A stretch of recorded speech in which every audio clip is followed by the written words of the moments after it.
जय माता दी। कल सोनम रघुवंशी की कुंडली के लिए उनके ज्योतिषाचार्य बता रहे थे कि उस कुंडली में लिखा है कि वो एक हत्यारन बनेगी, अपने पति की हत्या करेगी। मैं इस चीज को मान्यता नहीं देती हूँ। उसका कारण यह है कि आज के समय में 80% कुंडलियाँ डिफॉल्ट है। पहले जो कुंडलियाँ बनती थी उस कुंडली को बड़े बड़े ज्योतिषाचार्य अपनी गणना अनुसार बनाते थे। आज तो कंप्यूटर में डाला, चाहे चालू नाम से आप डाल दीजिए, चाहे कुछ भी नाम से आप कर लीजिए, कुंडलियां निकल आती हैं। दूसरी बात, बच्चा जब भूमि पर गिरता है, जब तक वो नहीं रोता, डॉक्टर टाइम नोट नहीं करता है। तो मैं कुंडलियों को एक लिमिट तक ही सत्य मानती हूँ। अगर किसी की कुंडली जानना है तो कुंडली के साथ उसके हाथ का मिलान करें। दोनों का स्वभाव जानने से आपको पता लगेगा कि कुंडली में सत्यता कितनी है। अगर लड़की को मंगल दोष था, लड़के को भी मंगल दोष था, तो लड़की को जब मालूम है, उसके माता पिता को मालूम है कि वो मांगलिक है और उसके पति की मृत्यु हो सकती है। पहली बात तो मंगल अकाल मृत्यु नहीं देता है।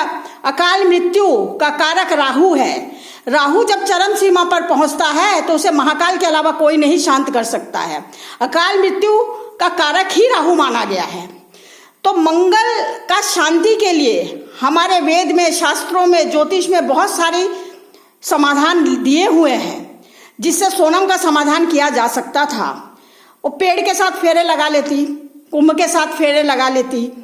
किसी भी का दोष का निवारण करने के लिए हमारे शास्त्रों में बहुत सारी चीजें लिखी हुई है। पहली बात।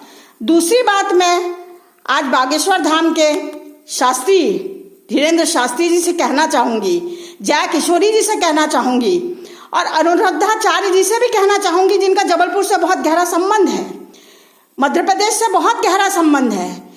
आप लोग भागवत करते हैं, 95% लेडीजें आप लोगों के पास आती है। क्या आपको नहीं लगता कि ये सनातन का खून हो रहा है? हिंदू राष्ट्र बनाने के लिए तो आप पूरा जुलूस निकाल लेते हैं, लेकिन जितने अभी मर्डर हो रहे हैं, चाहे वो ब्लू टप के अंदर हो और चाहे ये इंदौर वाला मर्डर हो, तो ये सारे मर्डर तो सनातनियों के घर ही हो रहे हैं ना। तो आपका भी काम है कि इस पर आप भी जरा अपने मंच से कुछ करें ताकि इस तरह की अकाल मृत्यु रोका जा सके। जिस तरह आजकल लड़कियां क्राइम कर रही है, इस क्राइम को रोकने के लिए आपके भागवत में कोई तो ज्ञान होगा, कोई तो संस्कार होगा, जिसकी वजह से ये अकाल जो हत्यारी बन जा रही है लड़कियां आज के समय में, उसे रोका जा सके, क्राइम को रोका जा सके। सोनम रघुवंशी ने जो किया है, भाई बन के उसे पति बनाना चाहा, तो कितने शर्मनाक बात है कि हमारे यहाँ भाई का कितना बड़ा मान्य है। भाई एक बेटा तुल्य होता है, एक भाई तुल्य होता है, और आपने उस पे बिस्तर का बना दिया। कल कौन इस रिश्ते को विश्वास करेगा? धर्म का रिश्ता, कृष्ण जी ने कहा है धर्म का रिश्ता सबसे ऊंचा है, लेकिन हम तो लग रहा है कि आज ये अधर्म हो रहा है। और जितने पोथी पत्र पढ़े जा रहे हैं उसमें सिर्फ ज्ञान लिए जा रहे हैं, उस पर अमल सनातन लोग नहीं कर रहे हैं। तो ये भी ध्यान देना जरूरी है आज के समय में। और सोनम को तो फांसी मिलनी ही चाहिए, क्योंकि किसी भी व्यक्ति का ये अधिकार नहीं है कि अपने ग्रहों की शांति के लिए आप किसी की बलि दे दो। और वो भी माँ कामाख्या के पास जाके उन्होंने माँ कामाख्या को बदनाम कर दिया। कैसी स्त्री है ये लड़की? इसके तो जन्म से लेकर के जवानी तक का पूरा रिकॉर्ड खंगालना चाहिए, क्योंकि ये लड़की हिंसक प्रवृत्ति की है। और जो लोग सोचते हैं ना भगवान का दिखावा कर लेंगे और भगवान के नाम से हम बहुत बड़े योगी बन जाएंगे, तो उनका लास्ट जीवन जेल ही होता है। उन्हें कारागार में इसीलिए डाला जाता है कि भगवान स्वतः उनके हाथ से ऐसी काम करा देते हैं कि उन्हें जेल ही नसीब होता है। इसीलिए आज भी मैं अपने माध्यम से सभी औरतों से यही कहूंगी कि थोड़ा शांतता रखिए। आप लोग भागवत, ये पुराण में, यहाँ वहां सब जगह धार्मिक स्थानों पे जाते हैं, तो वहां से आप क्या सीखते हैं?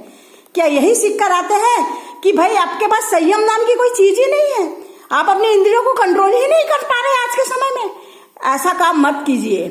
तो जितनी भी माताएं हैं वो अपनी बच्चियों को सुशिक्षा दीजिए, सुशासन में रखिए, ताकि बच्चियां इस तरह के कुकर्म ना कर सके। और मैं सभी से ये आग्रह करूंगी कि सभी लोग साथ आए और सोनम को इतनी कड़ी सजा दी जाए कि हर लड़की के रोंगटे खड़े हो जाए और कोई भी इसी तरह का काम करने से पहले 100 बार सोचे। जय माता दी।